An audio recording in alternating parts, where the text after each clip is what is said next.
You are listening to Movies to Watch Before You Die, episode number 8.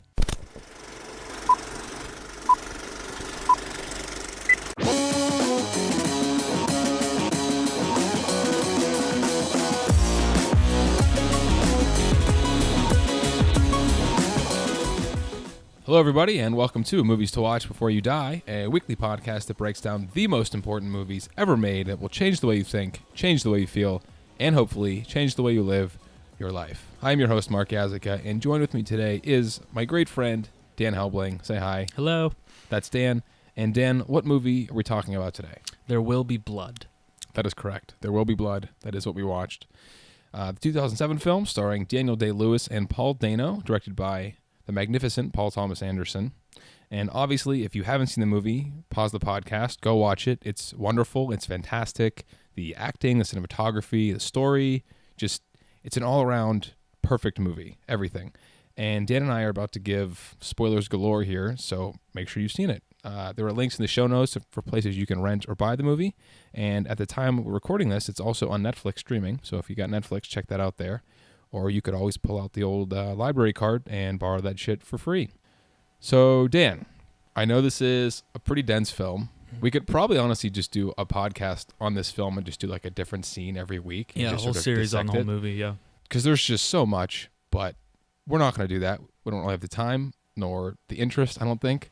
So we'll just Or the credibility, I think. Yeah. To break down Paul Thomas Anderson's work. Think? I don't know if we do. Probably not. Okay. So we'll just do this one episode now today. And if it's a little longer, whatever, but hey, the movie's long, so. It is a long movie. So, as silly as the question this is, what's your general takeaway? I love the movie.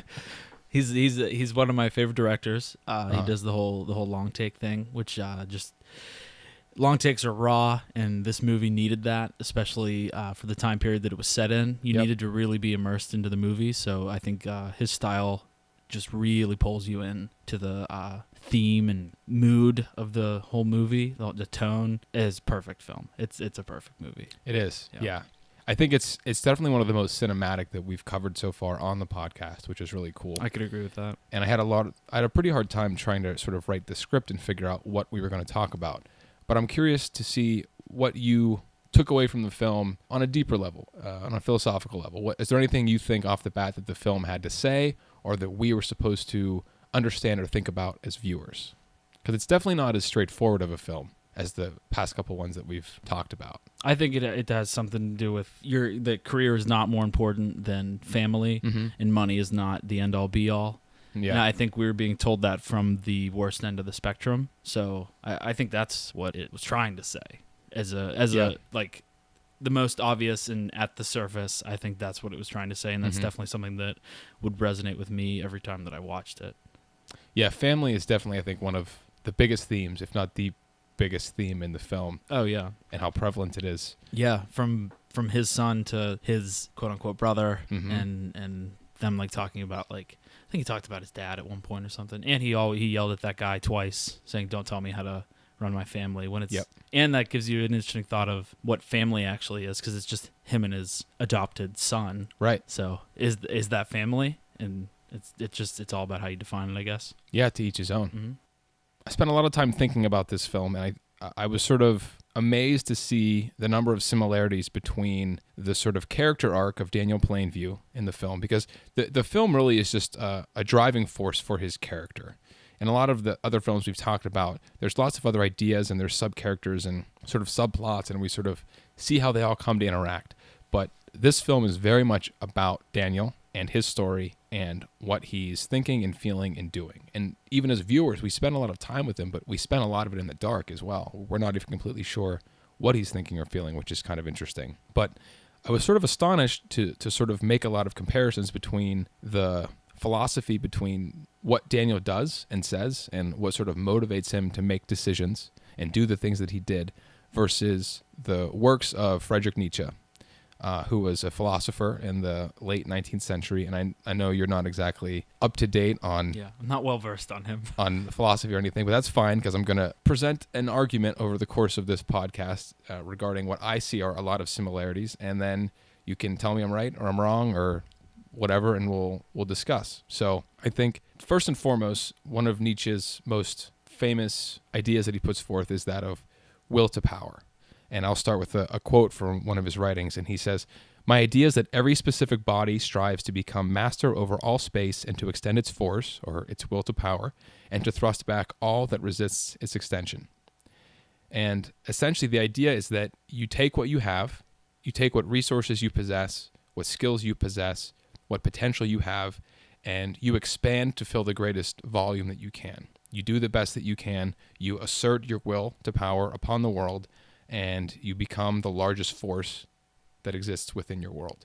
This is the same mentality that Hitler and the Nazis took to sort of rise to power.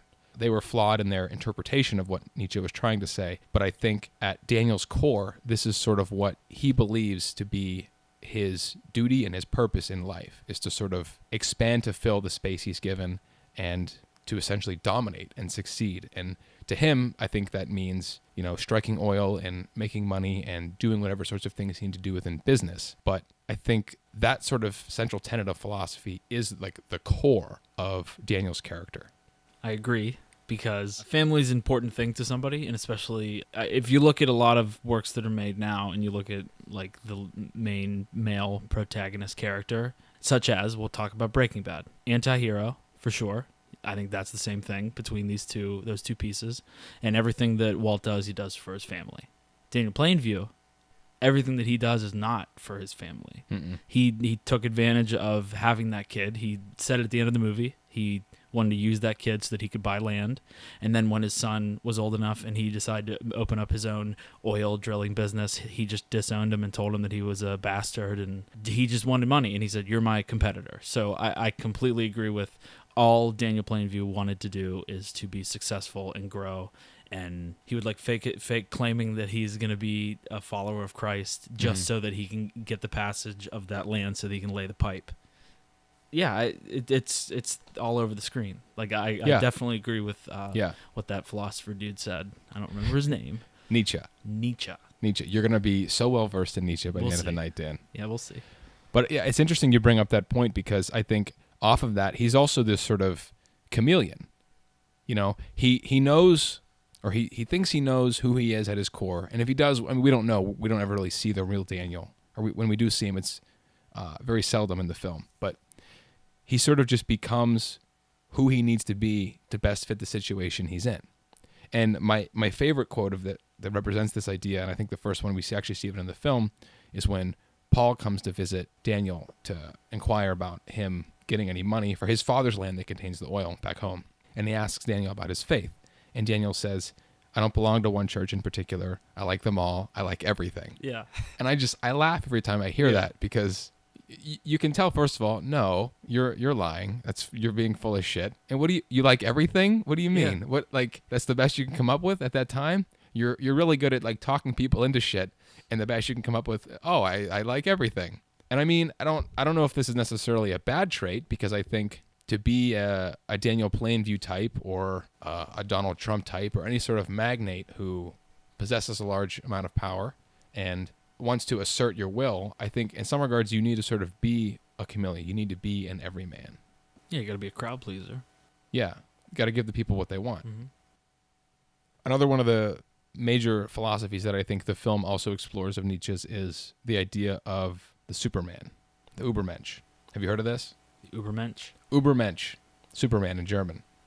The idea of the Superman that Nietzsche puts forth is that the Superman he's not concerned with worldly things that most people are, because his dreams and ambitions sort of supersede the physical world. He's able to see a scope beyond what the lay person sort of sees. He has his own moral code. He creates his own set of morals that he can adapt and change to the situation as needed. And he doesn't really bend to societal norms or mores or laws necessarily, because he's above them. He's refined and he's evolved. He is the best sort of version of a human. If we look back at the way in which apes evolved into Neanderthals and eventually humans carved their way into this world, we can look at the Superman or the Übermensch as the next step in that sort of evolution, but coupled with the fact that we as humans unlike our ancestors, possess the ability to think forward, to think in advance.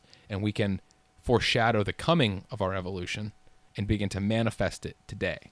And I think Daniel fits all of those qualities, and there's a bunch of specifics we'll get into here in a second that I'll sort of explore, and we'll look at how he does or does not fit each one of these particular pieces of definition. But what do you think about that initial ascribing of that title to Daniel, of Superman? Are you saying that he's a forward thinker in that period of time?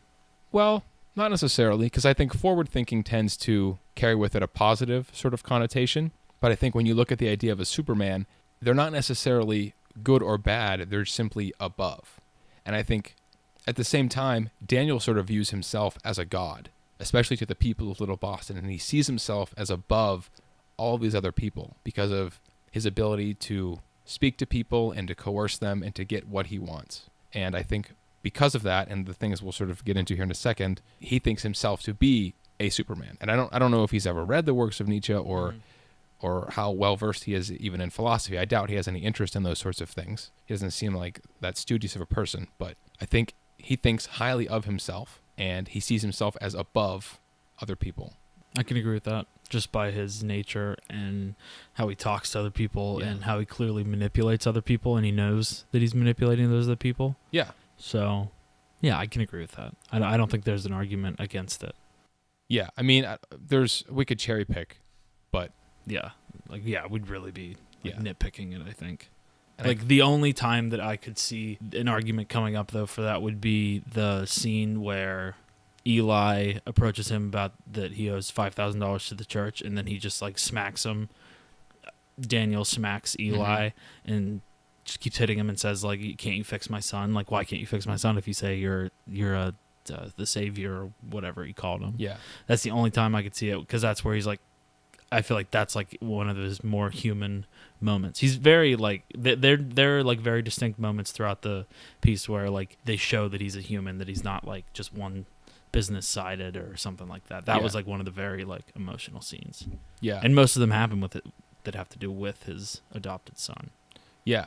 And I think that would still be an instance of him attempting to be a Superman or exemplifying Superman qualities, because at the same time, I think Eli represents his ideal of a Superman, but at the other end of a spectrum, and he deals in a sort of different business. And that's one of the themes I want to get into.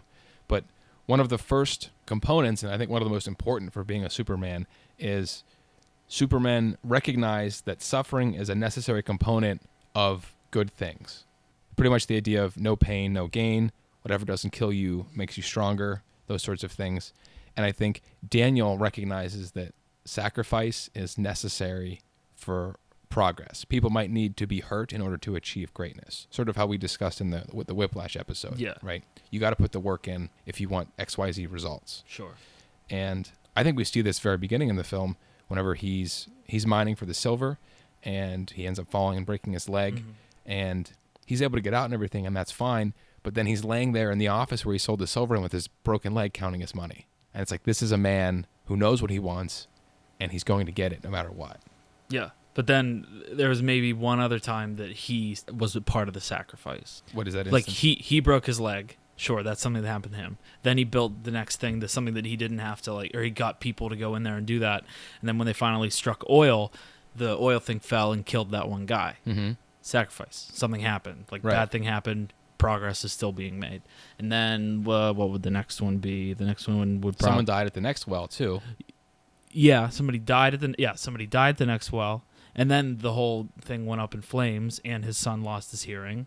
So that's kind of Daniel losing something, but it's not really him, because then he just got rid of his son. I guess the point I would make is that if any of us were put in Daniel's position, at what point do we as regular people say, okay, I've had enough of this. This is how many people need to get hurt or die or fall victim to this business before we say enough is enough. Yeah, and I think that's why he's a bad Superman, because he's realizing there's sacrifices that are being made, but he's becoming more and more successful. So I don't think that it even phases him. I think that's what makes him cost the business. I think that's what makes him a Superman, because at the same time, America wasn't built by these sort of lazy pansies who were afraid to do things. I think as early forgers of this world we live in today and the Industrial Revolution and everything that happened really in the past 200 years with the technology boom, we didn't have time for meek people to sort of say, okay, well, this bad thing could happen or that bad thing could happen. It was all about what's the greater goal? What's the mission we're trying to achieve? What do we need to do to achieve it? And, for a long time, that the answer to that was utilizing slaves or utilizing child labor. And while, of course, we can look back at those things today and say they're not necessarily good or they were morally reprehensible, would we give back the progress we made because of those things? I feel like a lot of people wouldn't. It's hard to say what I would do in any sort of those situations regarding, no pain, no gain, but I'm not Daniel Plainview, so. True. And we don't live in 1898, so. Right. That makes it easier. Yeah. So some other qualities of supermen would then be they are not humble, but they're proud of their abilities. And I think that jumps off the screen as far as Daniel's character. I don't think we really need to explore that in any sort of deep capacity. But another one is that supermen are strategically selfish in that I think they see the potential they have in themselves and they value it, but it's not so great that they're unable to achieve any of their personal goals. But at the same time, Daniel is incredibly narcissistic, and we see this very well in the scene where he's talking with Henry over the campfire, and how Daniel just sort of sees people as a means to his ends. Before this scene, we were just sort of watching Daniel. We were sort of spectating him. We haven't really gotten a read on his character because he never really opens up. We never see the real him. He's always performing. He's always being the character of Daniel Plainview. But when he's talking to Henry, he says, I have a competition in me. I want no one else to succeed. I hate most people. And there are times when I look at people and I see nothing worth liking. I want to earn enough money that I can get away from everyone. That's deep. That's a profound revelation to have in a character in a film, I think. And then Henry tries to change the subject and talk about other things, but Daniel sort of draws him back in, which is also odd that he wants to keep talking about this. And he says, I see the worst in people, Henry. I don't need to look past seeing them to get all I need. I've built up my hatreds over the years, little by little. Having you here gives me a second breath of life. I can't keep doing this on my own with these people. What do you think he means by that? Well, I think he was still thinking that was his brother. So the sense of family, like actual family, because we don't really know what happened with the rest of his family. And like this was just somebody who was dropped into his life that he didn't know that he had. So I guess he gave him a shot. So I guess he was just. It sounds like family. Like he's glad that it's not some idiot. It's like in his bloodline. Yeah. And he liked him to this point until he lied to him. I think this conversation was had maybe the first night that Henry arrived. He put HW to bed and they had this sort of discussion. And it's sort of surprising to hear Daniel open up in this capacity, especially this guy who's pretty much a stranger. We don't know him. We don't really trust him as viewers. At least I didn't. But hearing him say that having you here gives me a second breath of life is kind of astonishing because, yes, there's a theme of family throughout the film before this, but I guess we never understand the extent to which Daniel might be lonely or might long for something more than just a relationship with a son who isn't actually his. So yeah, I think it's definitely pointing towards the theme of family in the film. Yeah, also you saw there's like a soft side to Daniel as far as he didn't let that one, like he heard that guy like would beat his kids, and he stepped in and like at Abel, he stepped in on Abel. We didn't see it, but we were like led to believe that for sure. Yeah, and he has a sort of deeper respect or deeper understanding for a greater moral code that, again, I think he creates for himself. It's not one that he's abiding by any sort of universal terms, because there's some other things we'll get to in the podcast here tonight that sort of specifies why he's not the most moral of characters. But I think this longing for family and his wanting to connect with Henry is another piece of evidence for Supermen, because another quality they possess is they know they're hard to understand. They're aware of that, and they thus have to sort of accept loneliness because of that. They recognize that they have fairly extreme views about the world and that casts people away from them. Daniel sort of has to isolate himself from any real connections so that he's able to become who he needs to become and do the things that he wants to ultimately do. So do you think Daniel accepts loneliness? That like he actually accepts it and lives with it and copes with it? Or do you think he actually longs for a family or longs for connection? I think he longs for a connection. Yeah. Yeah, because he's not really alone. He was alone in the beginning of the movie, and then he's alone at the end of the movie. Mm-hmm. And I think he would have rather had a family, because we never learned anything about his mother. Yeah. We didn't learn really about his father. And then when he learned he had a brother, he kind of accepted him at first. He needed like proof and stuff like that. And then he also took an HW. And then he said the thing about wanting to just be alone and without everybody. Yeah. And then he got that, and he didn't like that. He Yeah. was a drunk. He cast off his own adopted son. Yeah. And then killed somebody. Like, it was like, I think that he wanted to be alone, but I don't think that that's Right. not what he needed. Yeah, I'm curious as to what would have happened to him had he never been forced to raise HW. Because we don't know how content he was before striking oil and becoming the Daniel Plainview we've come to know. So, I mean, part of this sort of facade that Daniel put forth then, the idea of him only having HW as a prop then, also could have just been more for him. You know, maybe he didn't actually need HW the whole time. Yeah. Maybe it was just to appease him. Yeah, so I think I would agree that he sort of longs for family or connection. I think that's a pretty easy claim to make. And it's pretty obvious, I think, with his relationship with Henry, how he comes into the film, and how Henry represents the prospect of family for Daniel, actual family, because HW is just sort of, adopted. He's come into this world. Glorified dog.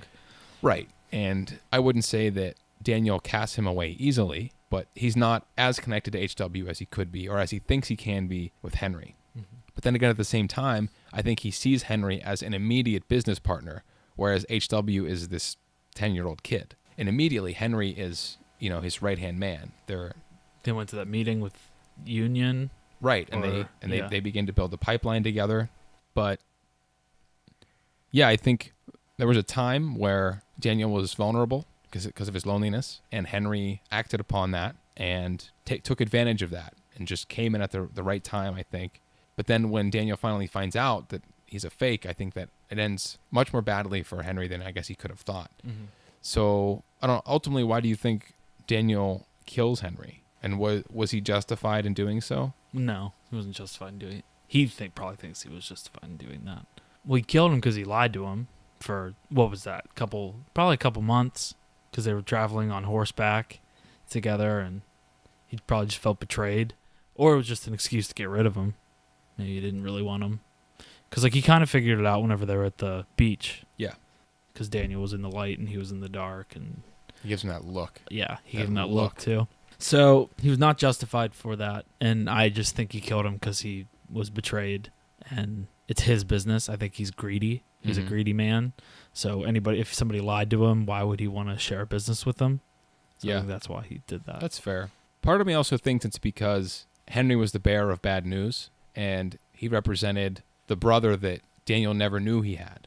He had a brother that lived and died without his knowledge. And I think that further alienated him from anyone else. Mm-hmm. The idea that he had family, because we don't ever learn about his parents or anything, but he had a brother that he would never get to meet. And it's almost as if, how dare you inform me of this sort of thing? Mm-hmm. But yeah, he was definitely, pissed about Henry pretending to be his brother. I think I'd be pissed too. But I think him killing him is also evidence of Daniel as a Superman creating his own moral code. Daniel's able to decide what is right in the moment and whether or not Henry gets to live or die.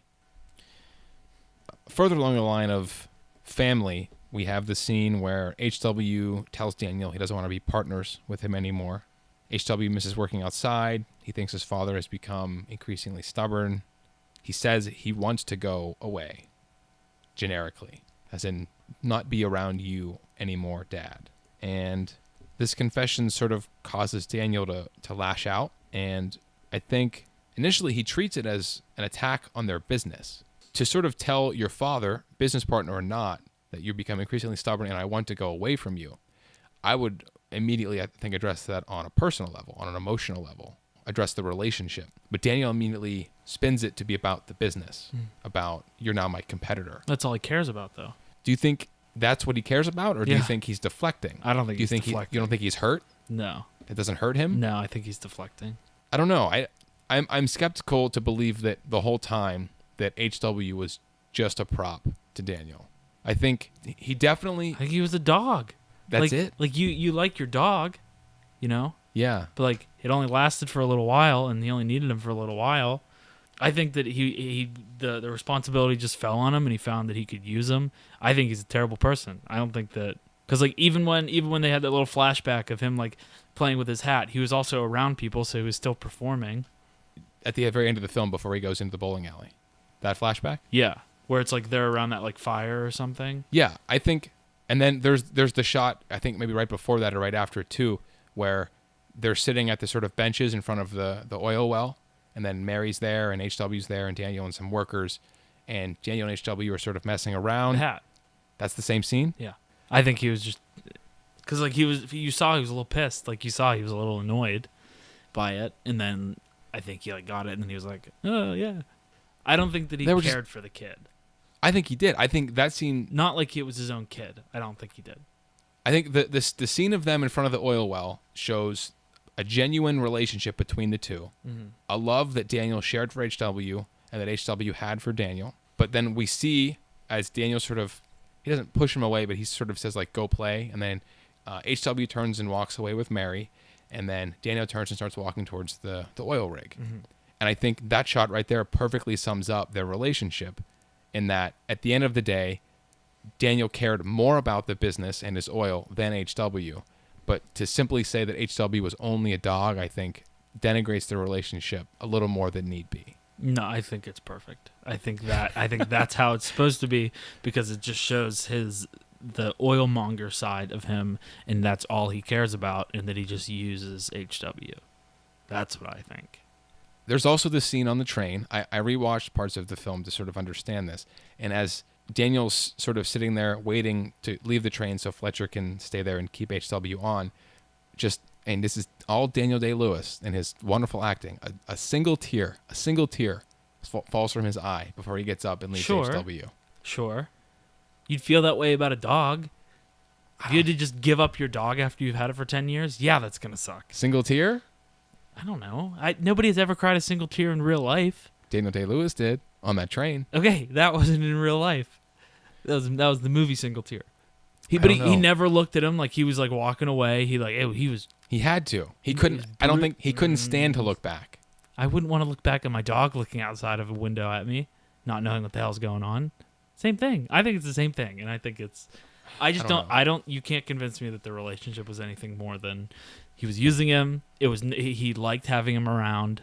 I would also argue, the last point, and then I'll put this to bed, that I think the film begins with HW. We go 20 minutes at the beginning of the film with no talking. There's lots of visual action happening, and then we have the shot of HW on the train as a baby with Daniel, and they're just looking at each other. Mm-hmm. And that's, I think, when the film starts. That's the beginning of the story. Sure. And then we have the dialogue that starts playing over that of ladies and gentlemen. Mm-hmm. And that's the scene where he's first trying to explain what he does to that town. Yeah. Thus starts the movie proper. Mm. And I think the movie proper ends as soon as HW breaks his ties with Daniel and he leaves at the end. I think HW is the scope of the film in regards to Daniel, because HW was family to him, like you said. Mm-hmm. There's no mother, there's no father. It's family to Daniel, mm-hmm. and that's what he had. Mm-hmm. That's all he had the whole time, and once he loses that, he loses his shit. Thus, the end scene of the movie, which we'll break down later. But I think he loved HW, not to the same extent that parents should or do love children, but I do think there was a genuine love there. I do. Okay, we can put it to bed, because okay. I'll argue. Okay, off of this then, a little more broadly, do you think Daniel was ever happy? I think this is an important question to ask. No. You don't think so? No. Because he always wants more. He just continues to want more and more and more, and he doesn't realize. And he has no spiritual side. He has nothing that that lets him just like think about the future past oil wells and money. No, I don't think he has a bowling alley in his house. He's not happy. Like, how can you be happy when you have a bowling alley in your house? The only moment of like happiness was when he found like the gold or the silver. He wasn't happy during like the oil stuff. He was just like, the best way you could use the word festering, That's what he was during, like, when oil struck the first time, like when that guy died, and then when I think he was happy the first time when he rubs the pipe and places his hand in the air. okay, The first sure, strike? oil. I guess oil. The first oil, yes, he was happy. The second strike, he just sort of, he's just sort of brooding and just sort of planning. And, Are you talking about the huge? Yes. Well, yeah, he was not. There was no happiness there. He was just. He like looked at the guy. He's like, "Why are you so mad?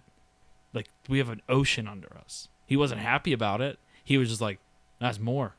That was it. I think that was just greed manifest, I think, on his face. Yeah. That was opportunity to him. All the while, HW is being Confused, deaf somewhere in the mess hall. Yeah.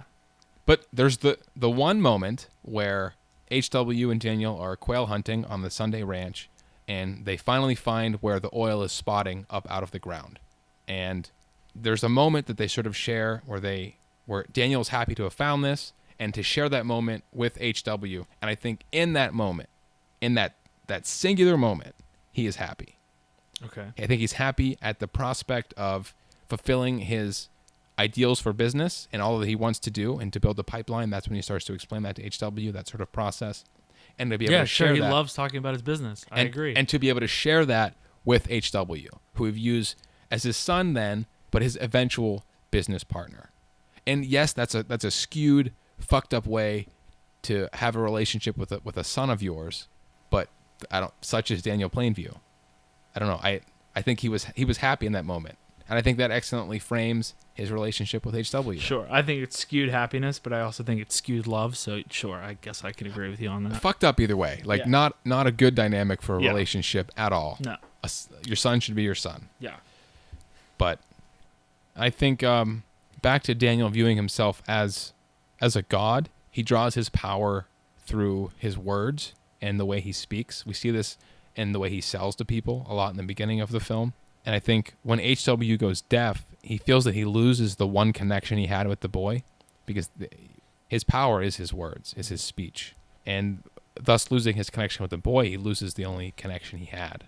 I think that's sort of what drives him to do lots of the things that he does over the rest of the course of the film. It's just a further isolation for him. I agree with that. Because, I mean, he hates people, but, I mean, he still longs for family. I think we can at least both agree on that. And I don't know, maybe he hates people because they've never been able to give him what he needed from a family, and he's just sort of misplacing that anger on people, which is unfair, but a way to understand it. I think the ultimate takeaway between all of these sorts of things is that life is meaningless unless you have people to share it with. I agree with that for sure. It's cool that like you can get that from this movie when there's literally there isn't family within it. Yeah. And any family you see is kind of they're all fucked up. Like the Sundays, like they're all messed up. Oh yeah. So it's really interesting that you can take that away from a movie that has like so little. There's no good example in the movie. Yeah.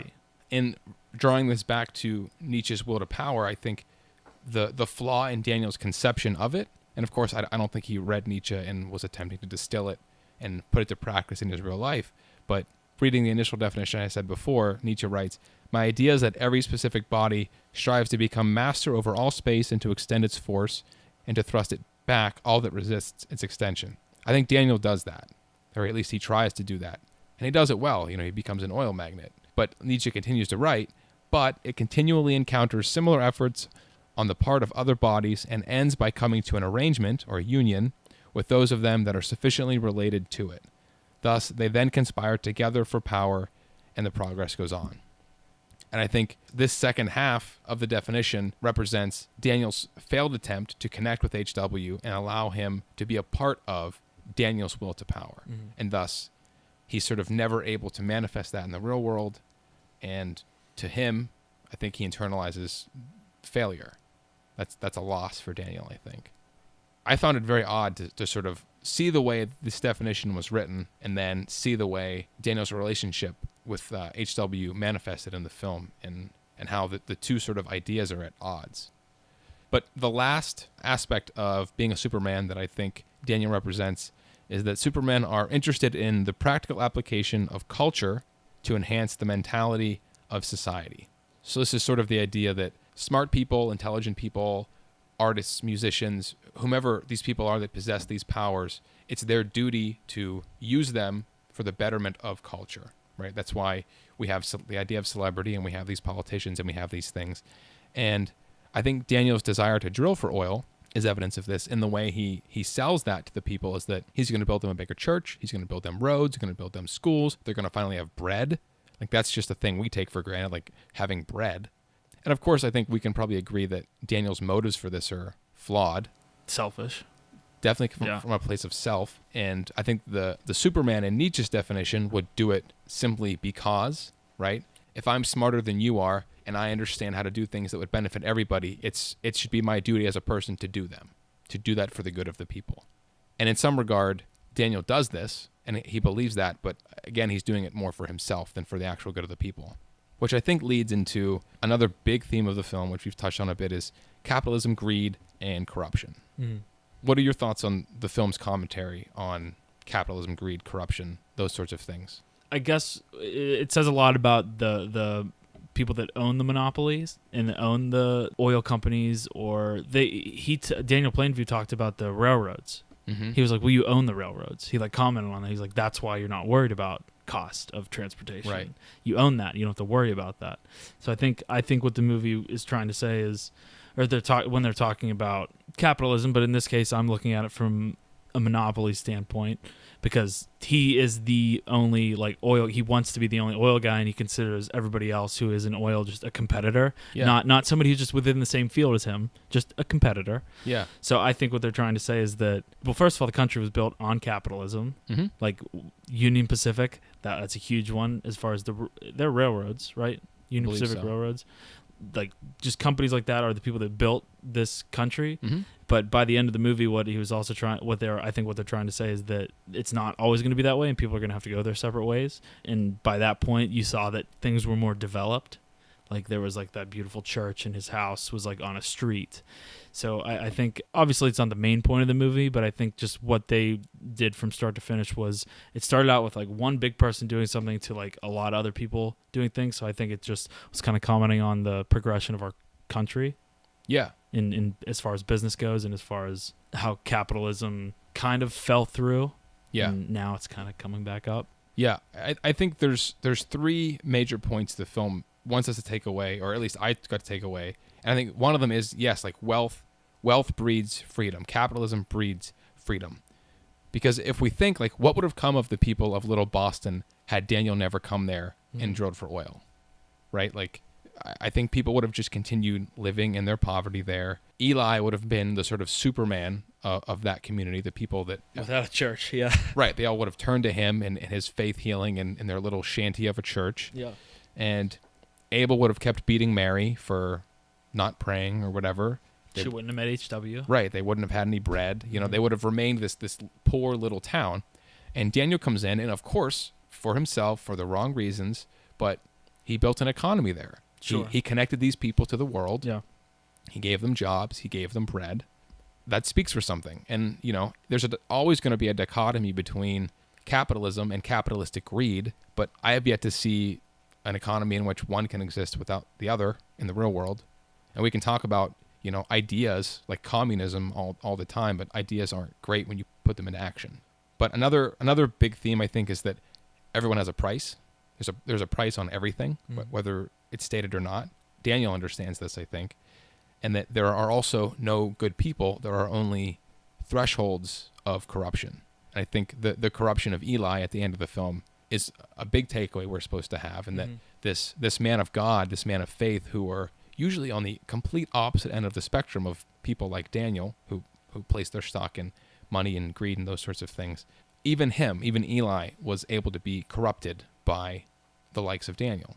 He had no problem sort of blaspheming his religion for the sake of money. But also, regarding corruption, I think there's this dichotomy between, you can take what you get, you can take what you have, and you can assert your will to power upon the world, like Daniel does. You can be a Daniel. Or you can remain meek with your morals and allow the powerful to rule over you, which is sort of what Eli does. And we have this butting heads between them of the whole film. And it's ultimately, it's survival of the fittest. It's, the best people are going to do their best and do what they have to do to survive. And that's Daniel. What do you think about that?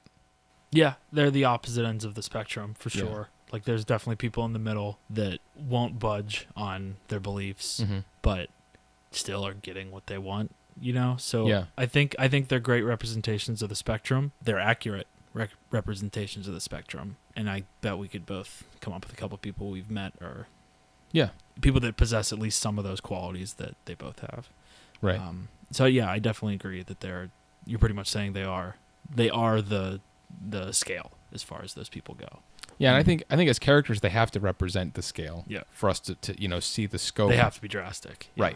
Right. And it allows us to see the contrast between them much more easily, Yeah, man of God, and then like this guy who claims he loves all religions and is an oil monger. Like that's just like that is the extremes. That is the exaggerations. Okay, well, if Daniel's at the opposite end of the spectrum then from Eli, what do you think are his true and honest thoughts on religion? I don't think he believes in God at all. No. Atheist. I think I would have to agree. Yeah. There's no way. No, he can't. Like first of all, he's rude to Eli. Like very rude to Eli. About his faith. About faith, and he mocks it, and like even whenever he's in the church and he's like being blessed and or being baptized, he's the only thing that he was like for like real about is that he abandoned his son, and like he regretted that. But like that's the only reason that there was any truth behind that. Yeah. So otherwise he just played along and had fun with it. Like he was being like jovious throughout that process. Yeah. After the water comes over his head, he starts going, oh yes, okay, yes. Yeah. Like this now, okay. Yeah. I thought that was funny. Yeah, I think he sees religion as a tool. He sees it as a means to power. Mm-hmm. He uses it a lot in the beginning of the film to get what he wants. Abel suggests that Daniel was sent there by God, and Daniel says, "Oh yes, of course, sent here by God, yes."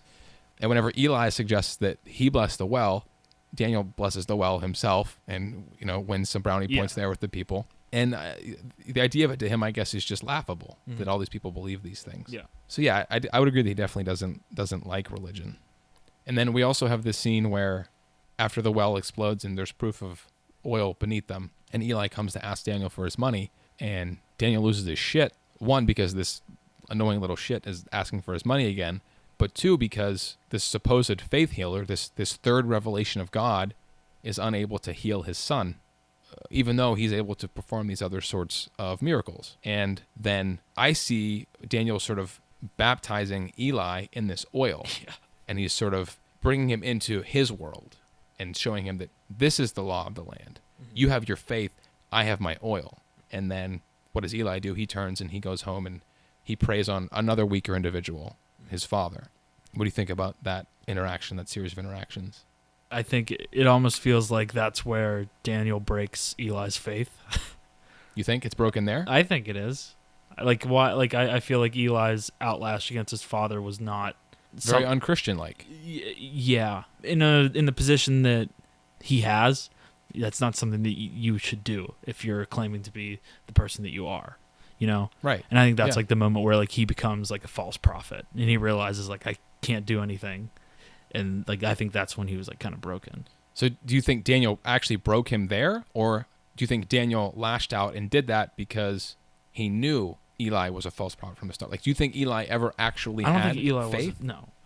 Yes, I do. You think he did? Yeah, and then I think like he kind of like broke him there, as well as like blessing the well and all that stuff. Like I think he's just like slowly breaking him down, and then whenever Eli got to baptize him, and he just took that as the opportunity to beat up on him, I think. Yeah. And like emotionally and physically hit him.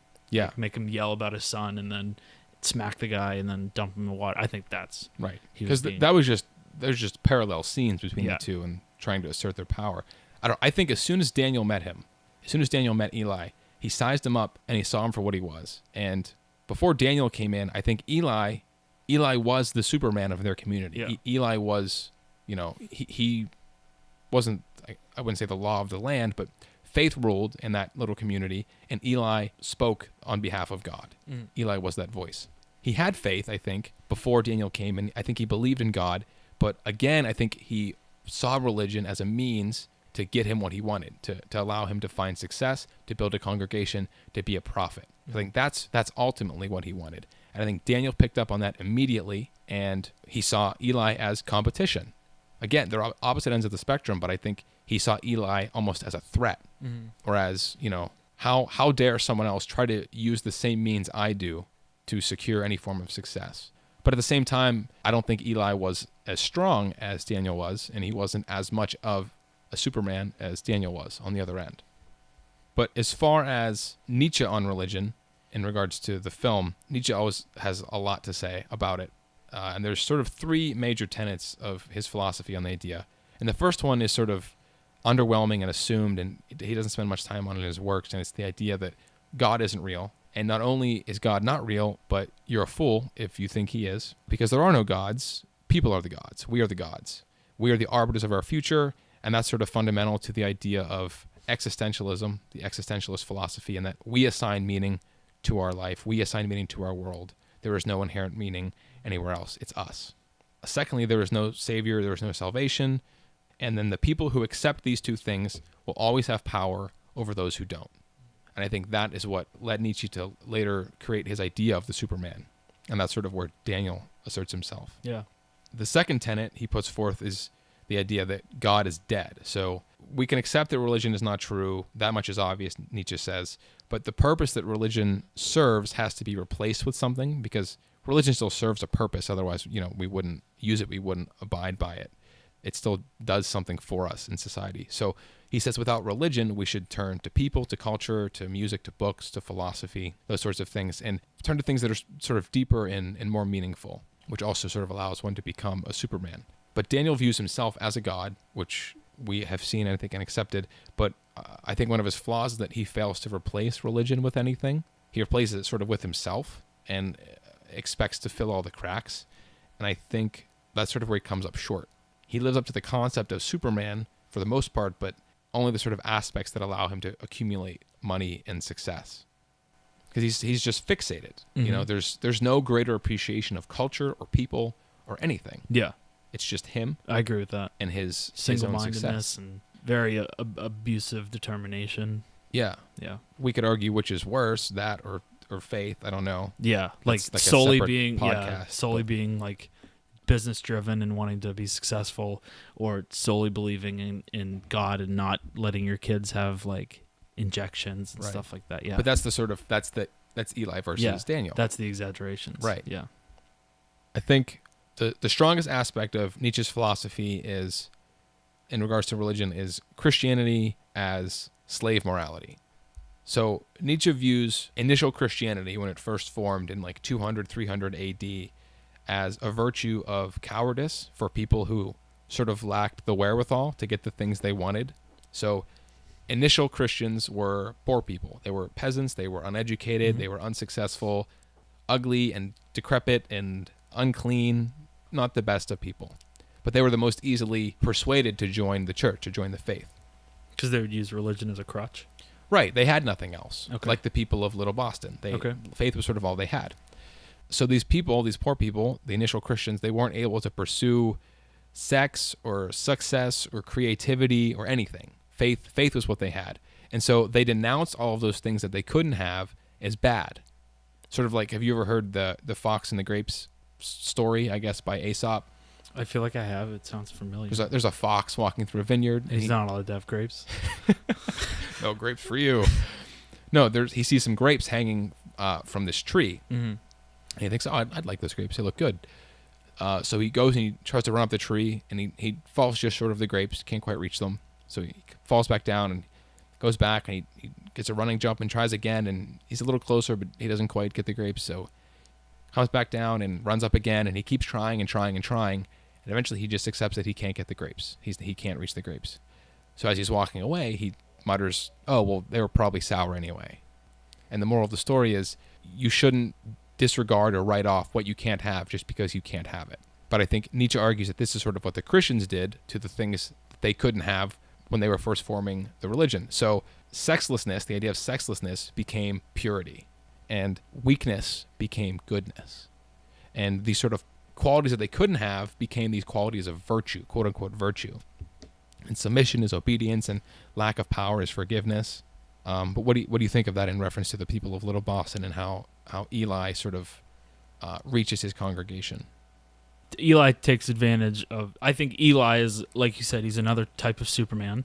Yeah. So Eli knows how he can manipulate people and use people for Yeah. whatever he wants. So he kind of put a cap on things. Mm-hmm. And then when oilmonger Daniel Plainview shows up, he kind of shows like, we can have bread here. We can have all these things. Like he raises the bar and shows people like you do and have whatever you want. You don't need to pray for it. Correct. You can just do it. Like you can. Like, I can provide it for you. Like bread's not going to just fall from the sky. I will show you how we can make bread. Right. And obviously Daniel's going to make money off of that.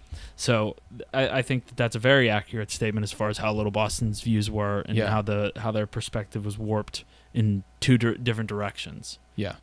Yeah, so what I think we've been ultimately building to this whole discussion and what the film builds to over the course of the film is the final confrontation between Eli and Daniel, right? They both represent these sorts of extremes, which I think we've pretty much beaten dead. Yeah, we've emphasized that. That horse has been mutilated, I think. So in the last scene of the film, Eli comes into Daniel's unnecessary bowling alley. And 2-lane bowling alley for one person who lives there. We could have friends over. He doesn't have friends. You're right. And so yeah, and Eli just finds Daniel laying in the gutter, which I thought was funny. Yeah. And Eli's come to ask Daniel for money, business opportunity. And Daniel gets him to denounce his faith, his belief.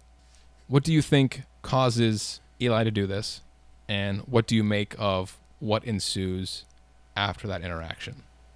Well, Eli needed money, so clearly money was more important to him than his faith. I guess, but the ultimate question I'm driving at is why? Obviously, I see the allure to money, but Eli, a man of faith, a man of God, member of the third revelation of Christ, right? Opposite end of the spectrum of Daniel. Daniel's money. Eli wasn't supposed to be money. Do you think there's something deeper that drives him to do that and denounce his faith? Faith denouncing is like a big deal. That's huge, especially for a crazy priest like Eli, I feel like. Well, he's hesitant to do it, but I think that I think that as a person in his shoes, and I'm assuming the position that Eli has within the church is like even like higher and divine now. So him doing that, I don't think that he's necessarily saying like, I don't believe in God and that I'm a false prophet. I think that the fact that he says that hurts him so much because he wants money more. Mm-hmm. And he's like even in more of a transition of like accepting, that. Yeah, I don't think he actually renounced his faith. Had he lived, I think he still would have remained a Christian or a member of the church. And still would have believed for money. In God. Right. It was an act of desperation. Mm-hmm. He wanted the money from that interaction. But many a Christian I know, and I'm sure you do as well, and everybody does, would not have denounced their faith for any amount of money, for all the money in the world, because their faith means that much to them. Mm-hmm. So that does speak volumes, I think, for Eli's character. And I think right then it cements the dichotomy between them. The only difference between Eli and Daniel is that Eli dealt in faith, whereas Daniel dealt in oil. And they were both salesmen and supermen of different concepts. Yeah, they both knew how to sweet talk. They both knew how to run a group of people. And they were both at the whim of their own personal greed, which we see manifest by the end of the film. Eli wanted to build a congregation and be revered in the same way that Daniel wanted to make money and drill for oil and be successful. And in that, I think Daniel's able to recognize Eli as one of his own. He's able to see Eli as quote-unquote equal. He doesn't think they're equals, but Eli is the closest thing. Sees him as a threat. Yeah. That's like the biggest threat. Competition, right? Because he knows that Eli, I think, is a false prophet off the bat, and that his promises are empty and his character is fake, because Daniel employs the same sorts of tactics, I think. But Daniel knows that he's stronger than Eli, and he knows that Eli is not a true Superman. I agree with that, because he's expressed Eli was the alpha, and Daniel came in and became the alpha. Yeah. So I think that's a fair assessment, yeah. I think Eli possesses some of the qualities of a Superman. Like he's not humble, but he's proud of his abilities, and he's interested in the practical application of culture to enhance society. We see that in him building the church. And again, he does it for the wrong purposes like Daniel, but I think the major quality that he lacks is the mentality of no pain, no gain. He's not willing to sacrifice anything for what he wants, whereas Daniel has no problem doing that at all. And something else I find very interesting about the last scene is I finally came to understand the inclusion of the third revelation of Christ and why that's the name of Eli's church. And so I don't know how well-versed you are in Christianity or religious philosophy, but the first revelation of God God revealing himself is him giving the 10 Commandments to Moses on Mount Sinai. And then the second revelation is Jesus being born and coming down to earth and all those things. And the third revelation of God is said to be the birth of men in modern civilized society who understand both modern science and philosophy as well as the teachings of Christ. And this knowledge then sort of allows one to be able to preach the word of God in a modern context because of a sort of mass enlightenment. Ring any bells to any other philosophical concepts we've discussed tonight? Lots of Nietzscheism in there. And I think that, again, is another parallel between them in that Eli is claiming himself to be the third revelation of Christ, either part of the movement or an incarnate prophet himself, versus Daniel being a true Superman. And the only difference between those two definitions is that the third revelation of Christ is about God and faith, and the Superman isn't. But they're the same definition. And coincidentally, both ideas were written about and proposed in the late 19th century by different people, which I think is also really interesting. And so then as Daniel's sort of stumbling down this bowling alley and just pointing at himself, I am the third revelation of Christ. Yeah. He's not only mocking Eli's fanaticism, but he's saying, I am the Superman, not you. You are nothing. You are weak. You are not the third revelation of Christ because God doesn't exist. I am. It's me. And then we come to the moment where Daniel kills Eli. Why? What do you think? Oh, come on. Eli was asking for it. Shitty That's character. it? Yeah, he was always against Daniel. He was always he's poking the bear like that. That's all he was, in my opinion. He was trying to be like more greedy. He was trying to out greedy Mr. Greedy. Like he was really trying to get it. And I think that Daniel just had enough, and he just swore his son away. No matter how much he loved him or didn't love him, it still takes a toll. Talk about Eli coming to visit him on like the shittiest day. Yeah, wrong time. And he's drunk. He was hammered. He wasn't waking up. Like he's tired. He's tired, angry, sad. He has all of the emotions. Perfect recipe for murdering. And that's perfect recipe for a bowling pin to the head. Yeah. There's gonna be blood. Zing pow. Ew. I think it was the perfect recipe for that to happen. So I think it was justified that it was going to happen, and he's getting back at him for like a number of years. I think there's all of those factors. There's lots of things at play. I think the biggest thing for me, the way I see it, is Daniel kills him because he recognizes Eli as a false prophet, as a false Superman, and Daniel is not. And Daniel's sense of competition, he needs to get rid of Eli. He needs to kill him. And throughout the film, Daniel has carried out all of his promises.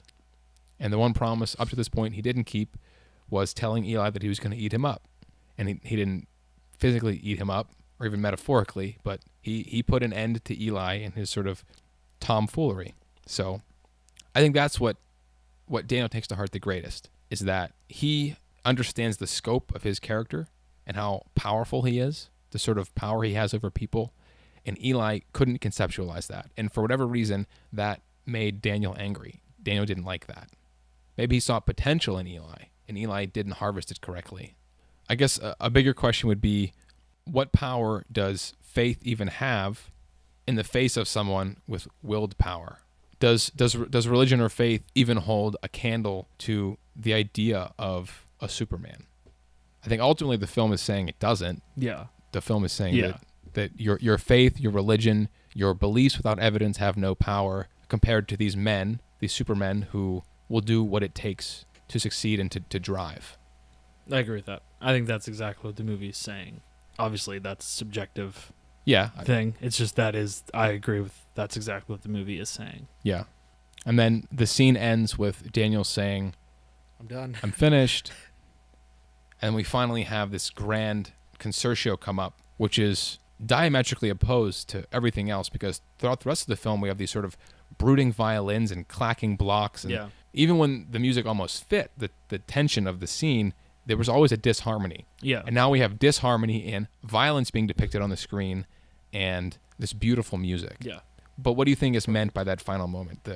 I'm finished. What does Daniel mean when he says he's finished? That's the end. That wrapped up everything that he had to do. Like, that was the last thing that we needed to see of him, and that was the last connection he had to the West, or whatever we want to call it. Yeah. Little Boston. Yeah. So he's done with the Little Boston. He's done with that part. The words are similar to some of Jesus' last words. Jesus says, "It is finished." Some of his last words he says. And there's a couple other allusions to Jesus and Daniel throughout the film, the sort of company between them and Daniel being godlike. Yeah, I think Daniel realizes there's no more oil to be found or to be had, at least none that he wants. His relationship with his son is over, and thus his potential at having a family or any relationship is over. And he finally beat Eli.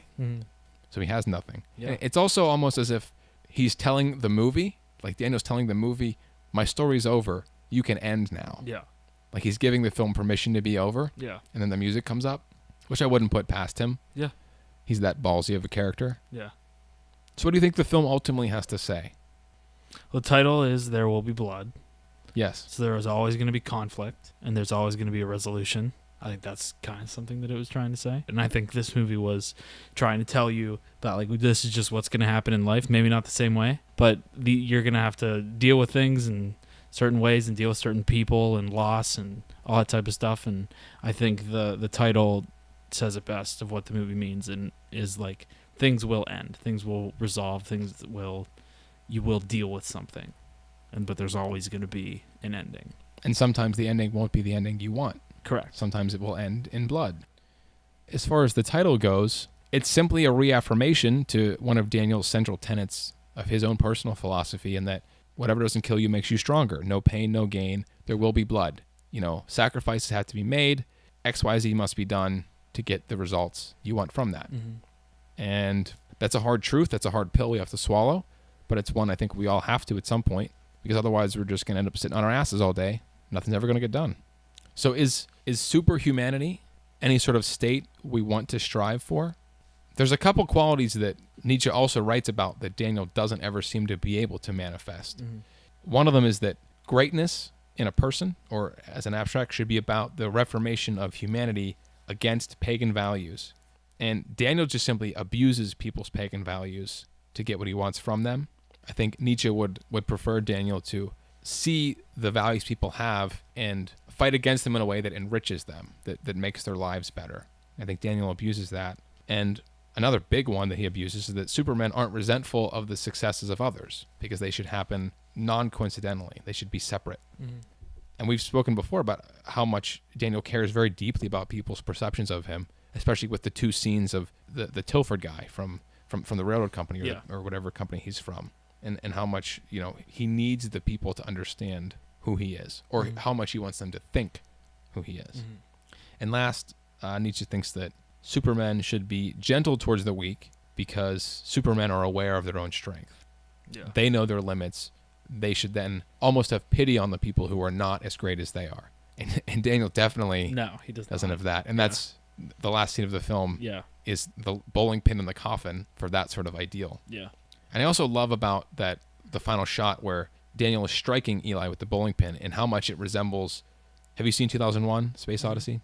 There's the ape with the bone, and just the way in which Daniel's age has caused him to become more decrepit, and his back or leg injury. He's hobbling down the bowling alley like this ape, holding this bowling pin, like this bone, and then it's almost shot for shot matching. And I feel like that's a direct homage to the sort of de-evolution of us. Yeah. And this sort of de-evolution of us acting like apes is in direct contrast with Nietzsche's idea that we need to become superhuman and be above those sorts of ideals. Yeah. I honestly think superhumanity is an aspect we want to strive for. I think the problem is with much of Nietzsche's philosophy is that people misinterpret it, and they turn it and they twist it and they contort it to be what they think it should be, so they can do what they want to the world and have the power they can have. Which is wrong. It's wrong. Yeah. And that's the one aspect of this philosophy that I think gets misinterpreted, is that you need to have your own set of morals. But that should be a given. The difference between that should be that the Bible says thou shalt not kill. Well, sometimes you might have to kill. I can't write down every circumstance in which that's permissible. Yeah. But I can definitely tell you that in some circumstances you might have to kill, and that would be morally justifiable. Sure. But to say that, oh well, I'm Daniel Plainview and I can decide what's right and do whatever I want, I don't know. I'm not buying it. So why do you think There Will Be Blood is the movie you need to see before you die? First, because cinematic quality, astounding. Director, astounding. The mood and the tone and everything that it's trying to tell you is very gritty and dark, but it's real, it's raw, and it's something you need to hear. And it's definitely something you need to interpret in your own ways. Obviously, the things that we say are just kind of the ways that we feel about it and the way that we interpret it. So I think that forming your own opinion on the narrative that is being told throughout this movie is important.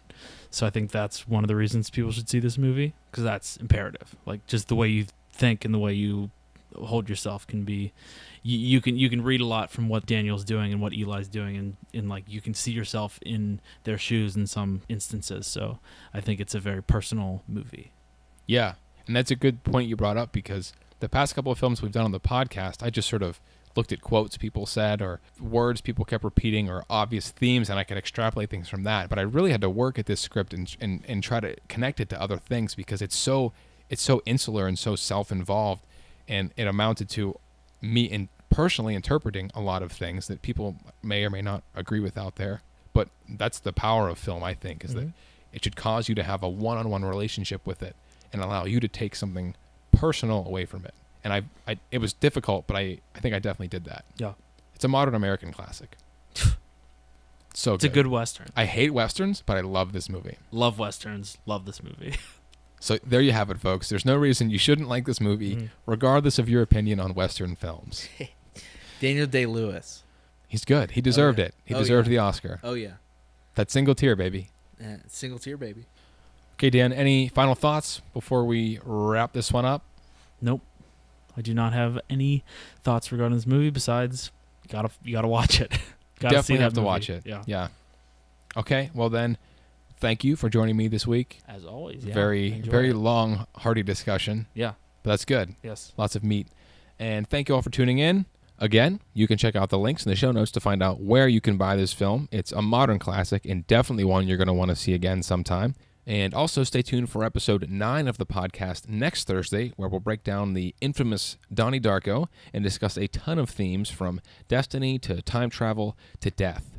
If you've not yet seen the film, be sure to watch it before next week. It really is a great one. And even if you have seen it, watch it again, because it's really good and you might have forgotten a little bit about it. There's also links in the show notes for this film to see where you can rent or buy it before next week. If you would like to support Movies to Watch Before You Die, please consider signing up for a free trial of Amazon Prime via the affiliate link in the show notes. With Amazon Prime membership, you get unlimited free 2-day shipping, access to Kindle ebooks, and, most important, access to thousands of movies and TV episodes on Amazon's virtual library. You get all of those awesome things I just listed free for 30 days, and for every new sign-up, Amazon tosses some money our way. It really is a win-win for all parties, so look for the link in the show notes to find out how you can get started today.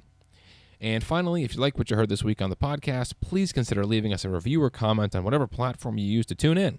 Your feedback is crucial to the success of the show. We couldn't do without all of you listeners and viewers, so let us know what you think.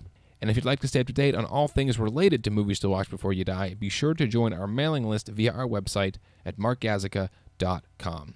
All right, boys and girls, thanks for tuning in. We'll see you next time.